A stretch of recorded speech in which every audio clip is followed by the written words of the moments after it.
তোমাদের একটা ফানি গল্প শোনাই। তো যাদের মন খারাপ আছে অবশ্যই মন ভালো হয়ে যাবে, এটা আমি কথা দিতে পারি।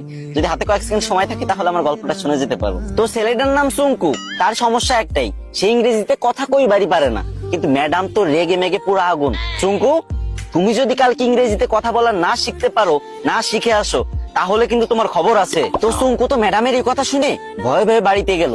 আর পরের দিন চুঙ্কু যখন স্কুলে আসতেছে, তখন অনেকক্ষণ আসার পরে দেখতেছে একটা ছেলে একটা মেয়েরে বলতেছে কলে, হ্যালো ডার্লিং। তখন চুঙ্কু বলল, এই তো পাইছি রে, এটাই তো ইংরেজি। হ্যাঁ রে আল্লাহ, এত সহজ কথা আর আমি শিখতে পারি না।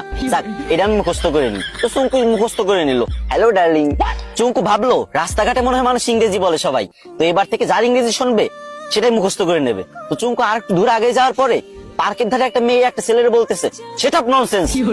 তো চুঙ্কু বলবো, এই তো আর একটা ইংরেজি পাইছি, সেটা ননসেন্স। এটা শিখে নিল। চুঙ্কু তো মহা খুশি, ভাবতেছে মনে মনে, কি রে, আমি দুইটা ইংরেজি শিখে গেছি, আজকে তো ম্যাডাম আমার কিছু কইতে পারবে না।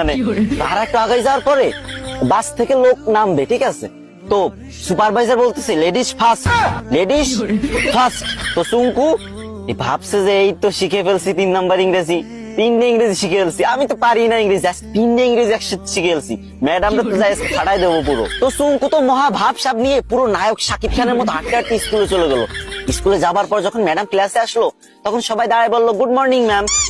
তখন চুঙ্কু তো ইংরেজি শিখছে এবার। তো চুঙ্কু কি বলবে? চুঙ্কু বললো, হ্যালো ডার্লিং। এই কথা শুনে ম্যাডাম তো পুরো রাইগে মেগে ফায়ার।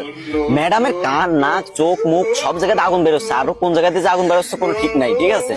তো চুঙ্কুরে বললো, হাউ ডেয়ার ইউ। চুঙ্কু বলছে, সেটা ননসেন্স। ম্যাডাম তো এবার পুরোই রেগে মেগে হট, বলছে, চুঙ্কু চলো প্রিন্সিপালের কাছে, আজকে তোমার খবর আছে। এদিকে চুঙ্কু বলতেছে, ম্যাম লেডিস ফার্স্ট। গাইস, তোমাদের হাসানোর জন্য মেয়েদের থেকেও বেশি ন্যাকামি করতে হয়। তো তোমরা হাসছো তো, মন ভালো হয়েছে তো, কিন্তু আমার কিন্তু কষ্ট হয়েছে অনেক, গলাটা পুরো ভেঙে গেছে। তো এখন কান্না মুখ নিয়েই বলতেছি, আমার আইডিটা অনেকদিন ধরে ফ্রিজ, আমি অনেকদিন ধরে ভিডিও করি না, তাই তোমরা আমার ভুলে গেছো। এখন থেকে নিয়মিত ভিডিও আপলোড দেবো, আর তোমাদের মাঝ থেকে যাবো না, বিশ্বাস করো। প্রত্যেকদিন আমি ভিডিও দেবো, 3, 4, 5, 6টা করে ভিডিও দেবো প্রত্যেকদিন। তো প্লিজ তোমাদের কাছে একটা দাবি, ছোট ভাই হিসেবে এই ভিডিওতে একটা শেয়ার করে দিবা ভিডিওটা। না মানে তোমাদের হাসালাম, এখন কান্না মুখ নিয়ে বলতেছি, যদি একটা শেয়ার করে দাও অনেক খুশি হবো ভাই। শেয়ার করে একটা কমেন্ট করো।